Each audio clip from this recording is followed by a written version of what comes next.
آپ جانتے ہیں کہ عنقریب وہ ماہ مبارک سایہ فگن ہونے والا ہے جس ماہ مبارک کی ایک ایک ساعت اپنے دامن میں بے شمار برکتیں لیے ہوئے ہوگی۔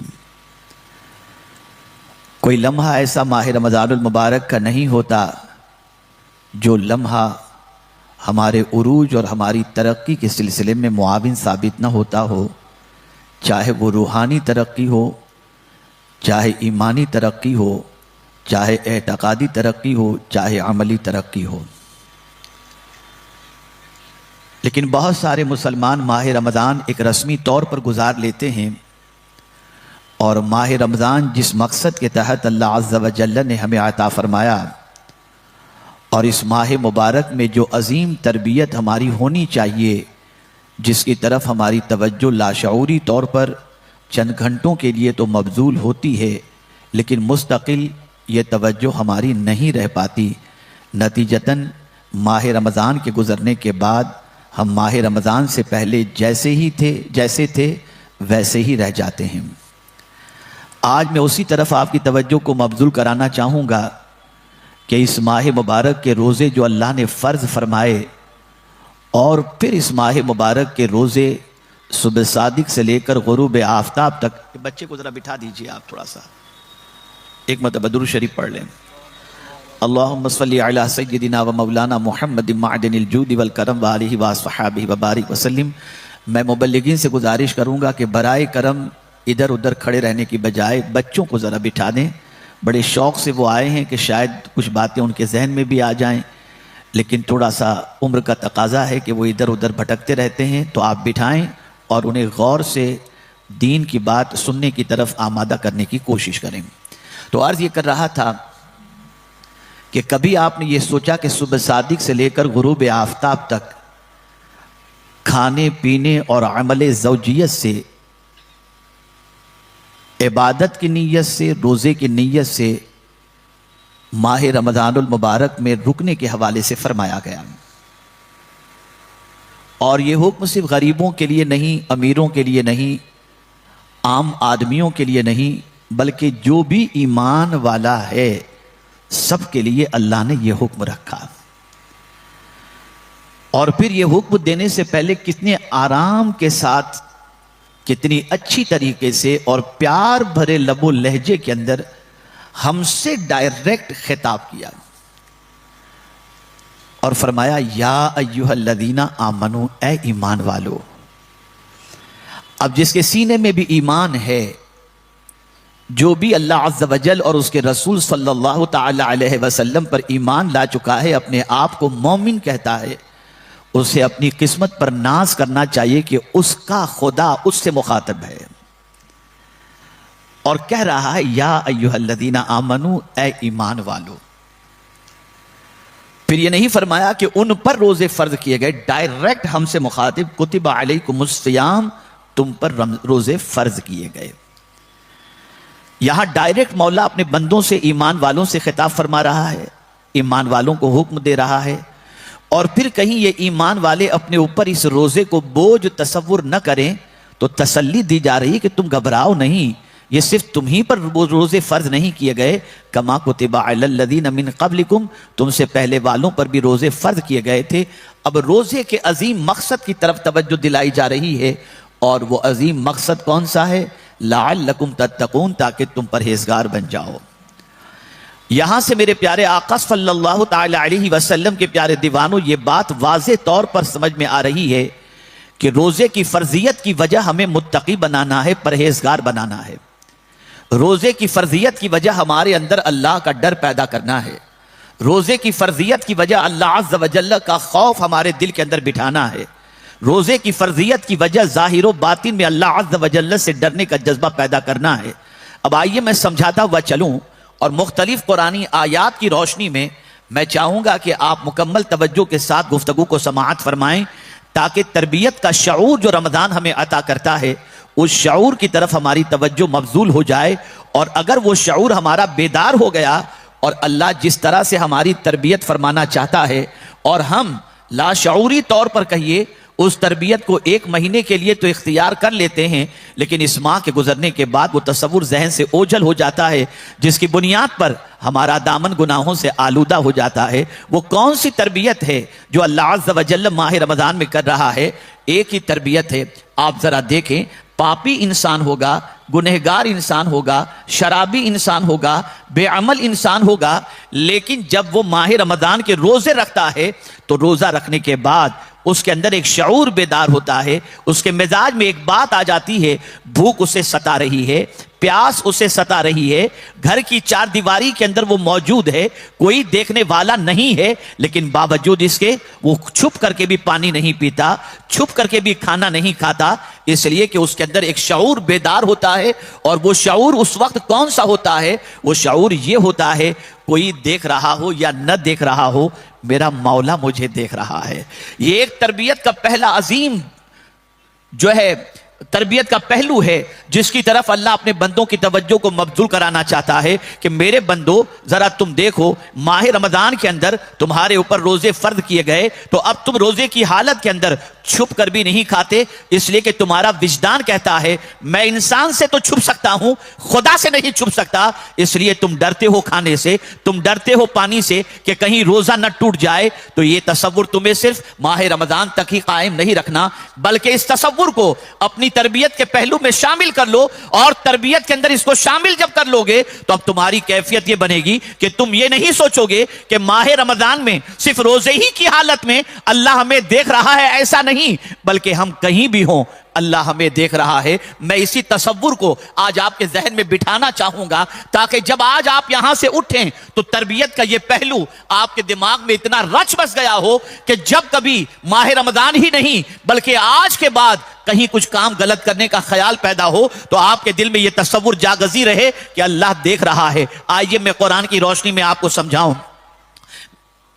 میں نے خطبہ مسنونہ کے بعد جس آیت کی تلاوت کا شرف حاصل کیا، اس میں اللہ عز و جل فرماتا ہے ان اللہ کان علیکم رقیبا، کہ بے شک اللہ عز و جل دیکھنے والا ہے، ہر طرف دیکھنے والا ہے، وہ تمہاری حالت سے باخبر ہے، وہ تمہاری حالت اس سے کوئی پوشیدہ نہیں، وہ دیکھنے والا ہے۔ اللہ اکبر، وہ تمہیں دیکھ رہا ہے، تم کہیں بھی ہو وہ دیکھ رہا ہے۔ اللہ اکبر۔ میرے پیارے آقا صلی اللہ تعالی علیہ وسلم کے پیارے دیوانوں، یہ آیت کریمہ صرف یہ درس نہیں دے رہی کہ روزے کی حالت ہی میں دیکھ رہا ہے، نہیں، بلکہ پروردگار جل جلالہ تم جہاں کہیں جا رہے ہو وہ دیکھ رہا ہے، تم جہاں کہیں کچھ کر رہے ہو وہ دیکھ رہا ہے، جہاں کچھ بول رہے ہو وہ دیکھ رہا ہے، تمہارا کوئی عمل اس سے چھپا ہوا نہیں۔ اسی لیے تو میرے پیارے آقا صلی اللہ تعالی علیہ وسلم کے پیارے دیوانوں، اللہ والوں کی زندگی کا جائزہ لیجئے تو ان کی زندگی میں بیلنس نظر آتا ہے، ان کی زندگی گناہوں سے رکتی ہوئی نظر آتی ہے، اس لیے کہ وہ جانتے تھے کہ اللہ عز و جل دیکھ رہا ہے۔ انسانوں سے انسان چھپ سکتا ہے، خدا سے انسان نہیں چھپ سکتا۔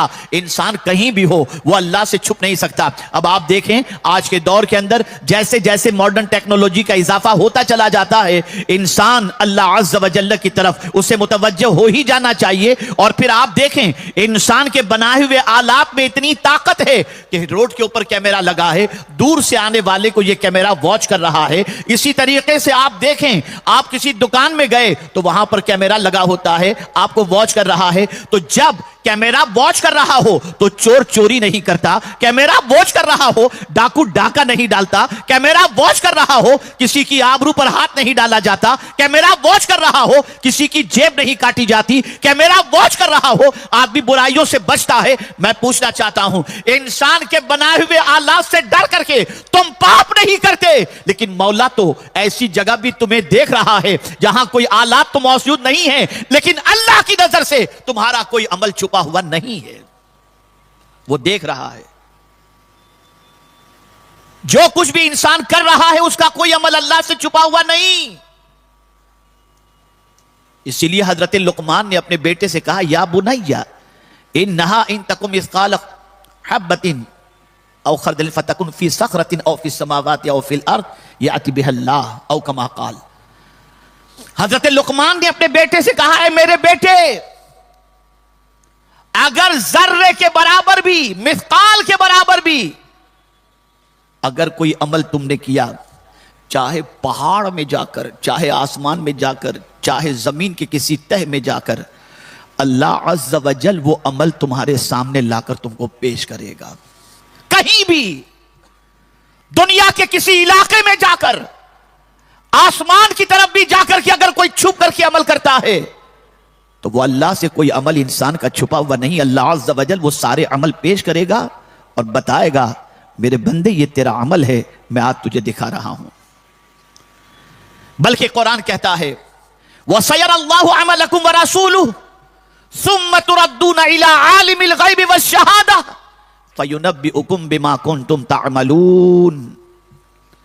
اللہ دیکھے گا، ان قریب دیکھے گا، اور اس کے رسول بھی دیکھیں گے. کیا دیکھیں گے؟ تمہارے کام کو. اللہ بھی تمہارے کام کو دیکھے گا، اللہ کے رسول بھی تمہارے کام کو دیکھیں گے. اور پھر قربان جائیے آگے کے جملے پر ثم تردون الی عالم الغیب والشہادہ. پھر جب تم پلٹو گے کس کی طرف؟ عالم الغیب والشہادہ، اس اللہ کی طرف جو غیب کا بھی جاننے والا ہے اور شہود کا بھی جاننے والا ہے. یہاں ایک بات آپ کو بتا دوں، عالم الغیب کے لفظ کا اطلاق اعلی حضرت عظیم البرکت امام عشق و محبت فرماتے ہیں یہ صرف اللہ کے لیے ہے. ہاں اللہ نے جن کو عطا فرمایا غیب کا علم، جتنا عطا فرمایا، اللہ کی عطا سے کسی کے پاس غیب کا علم تو آ گیا، لیکن اگر عالم الغیب صحیح معنوں میں کوئی ہے تو اللہ عز و جل کی ذات ہے. اور پھر اس کو اعلی حضرت عظیم البرکت امام عشق و محبت نے وضاحت کے ساتھ فرمایا کہ جس طریقے سے ہم جب اللہ کہتے ہیں تو یہ کہتے ہیں عز و جل، تو حقیقی معنوں میں عزت والا اللہ ہی ہے اور مالک عزت وہی ہے. وہ جسے چاہے عزت عطا فرما دے. وَتُعِزُّ مَن تَشَاءُ وَتُذِلُّ مَن تَشَاءُ. تو اللہ کے لیے جب ہم کوئی صفت کا تذکرہ کرتے ہیں تو کہتے ہیں عز و جل. اور اللہ نے عزت حضور کو بھی عطا فرمائی، مومنین کو بھی عطا فرمائی، لیکن ہم یہ نہیں کہتے کہ محمد عز و جل، نہیں، محمد صلی اللہ علیہ وسلم کہتے ہیں. ایسے ہی جب کبھی عالم الغیب کہا جائے تو اعلی حضرت فرماتے ہیں کہ اس سے مراد ذات باری تعالی، اور وہی صحیح معنوں میں عالم الغیب ہے. اب آپ سمجھیں، وہ چھپی ہوئی چیز کو بھی جاننے والا ہے اور ظاہری چیز کو بھی جاننے والا ہے، اس سے کوئی چیز چھپی ہوئی نہیں. اور پھر آگے کی بات کی طرف توجہ چاہوں گا، آیت کے آگے کے ٹکڑے کی طرف توجہ چاہوں گا. وہ لوگ جو یہ سمجھتے ہیں کہ بے خبری کے اندر کوئی دیکھنے والا نہیں، ہم جو چاہیں کر لیں، نہیں، دیکھنے والی ذات خدا کی ہے، اس سے کوئی چیز چھپی ہوئی نہیں. اور اللہ فرماتا ہے فَيُنَبِّئُكُم بِمَا كُنتُمْ تَعْمَلُونَ. اللہ عز و جل تمہیں بتا دے گا جو کچھ کام تم کرتے تھے. کوئی تمہارا کام اللہ سے چھپا ہوا نہیں ہے، ہر کام کو اللہ تمہارا جانتا ہے اور دیکھتا ہے. اور جو کچھ بھی انسان کر رہا ہے قیامت کے دن وہ ساری چیزیں اس انسان کے سامنے اللہ پیش کر دے گا، بتا دے گا دیکھ میرے بندے یہ تیرا کام ہے. اور میں تو جب اس آیت کریمہ کی تفسیر پڑھ رہا تھا تو میری عقل دنگ رہ گئی. اليوم نختم على افواہہم وتکلمنا ایدیہم وتشہد ارجلہم بما کانوا یکسبون. قیامت کے دن منہ پہ مہر لگا دی جائے گی، منہ پہ مہر لگا دی جائے گی. یہ کب لگے گی مہر؟ جب بندے کے سامنے اس کے اعمال پیش کیے جائیں گے تو وہ کہے گا میں تو یہ سب نہیں کیا تھا. وہاں بھی جھوٹ بولے گا، وہاں بھی جھوٹ بولے گا، میں نے تو ایسا نہیں کیا تھا.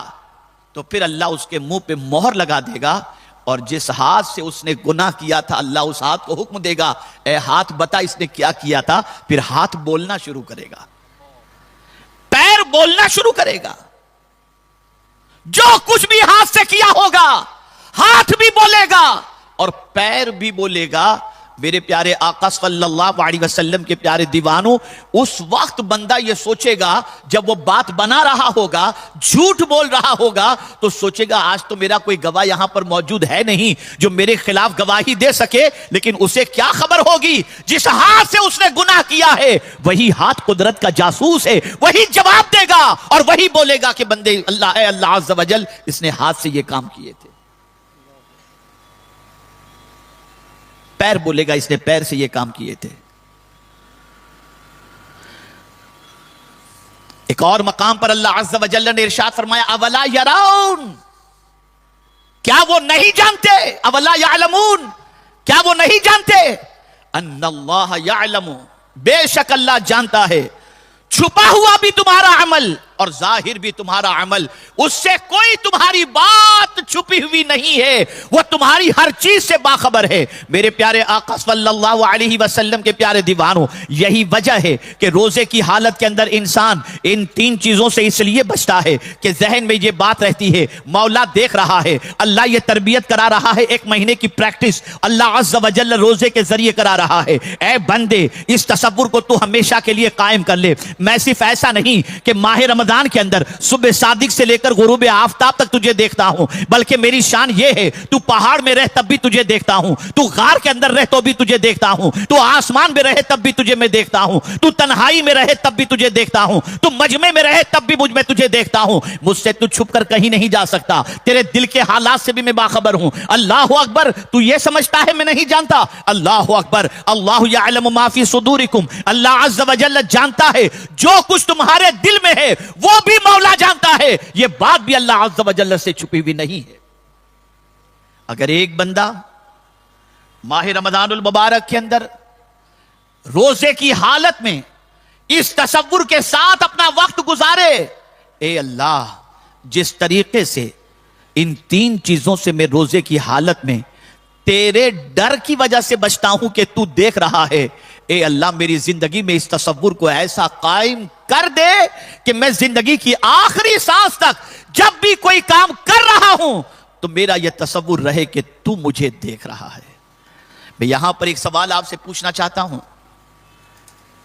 پولیس دیکھ رہی ہو انسان جرم نہیں کرتا، کیمرہ دیکھ رہا ہو انسان جرم نہیں کرتا، ڈرتا ہے کہیں پکڑ لیا نہ جاؤں، سزا کا حقدار نہ بن جاؤں۔ میں آپ سے پوچھنا چاہتا ہوں ایک انسان سزا دے کر کے کتنی سزا دے گا، کیا سزا دے گا، کب تک کی سزا دے گا اور کتنی سخت سزا دے گا؟ دنیا کے انسان کی سزا آخرت کی سزا کے کمپیر کے اندر اگر آپ دیکھیں تو کچھ بھی نہیں ہے، لیکن مجھے افسوس ہے دنیا کے پولیس والوں سے ڈر کر انسان جرم نہیں کرتا کہ یہ جیل کی سلاخوں کے پیچھے ڈال دے گا، دنیا کے داروگہ سے ڈر کر کے انسان جرم نہیں کرتا کہ یہ مجھے ہتھ کڑی پہنا دے گا، دنیا کے انسان سے ڈر کر کے انسان جرم نہیں کرتا کہ کہیں بازار میں مجھے رسوا نہ کر دیا جائے۔ اے خدا کے بندے ذرا یہ تو بتا، کبھی میدان محشر کا بھی خیال آیا، کبھی پروردگار کا بھی خیال آیا، کبھی اس کے عذاب کا بھی خیال آیا، کبھی اس کی سختی کا بھی خیال آیا، کبھی اس کی پکڑ کا بھی خیال آیا؟ یاد رکھو دنیا کا انسان پکڑے تو اس سے آپ چھڑانے کا انتظام کر سکتے ہو، لیکن اللہ کی پکڑ اتنی سخت ہے کہ مولا فرماتا ہے ان بطش ربک لشدید، کہ بے شک تیرے رب کی پکڑ بہت سخت ہے۔